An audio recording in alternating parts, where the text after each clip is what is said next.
Objection. ভাবুন তো জীবনের সব সঞ্চয় দিয়ে একটা জমি কিনলেন, তারপর শুনলেন এই জমি নিয়ে মামলা চলছে।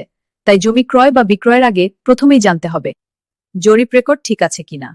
পর্চা, খতিয়ান আর নকশা মিলিয়ে জমির সঠিক রেকর্ড বুঝতে হবে, কারণ এখানেই অনেক প্রতারণা হয়। এরপর দেখতে হবে জমির তফসিল ঠিক আছে কিনা।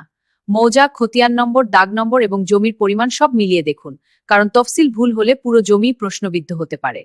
এরপর যাচাই করুন পূর্বের মালিকানা রেকর্ড, CSSARS এবং বর্তমান রেকর্ড সব মিলিয়ে জমির ইতিহাস দেখুন, কারণ অনেক সময় যে বিক্রি করছে সে প্রকৃত মালিক নয়।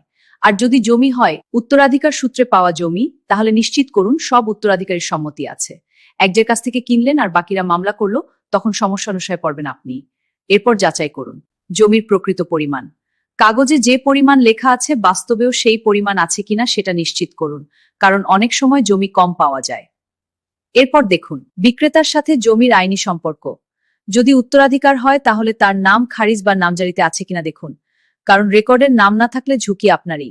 এরপর দেখুন সর্বশেষ নামজারি বা মিউটেশন এবং খারিজ খতিয়ান আছে কিনা, কারণ নামজারি ছাড়া মালিকানা প্রমাণ কঠিন। এরপর জানতে হবে জমির শ্রেণী কি, জমি কৃষি না অকৃষি তা ভূমি অফিস থেকে যাচাই করুন, কারণ ভুল শ্রেণীর জমি কিনলে পরে আইনি সমস্যা হতে পারে।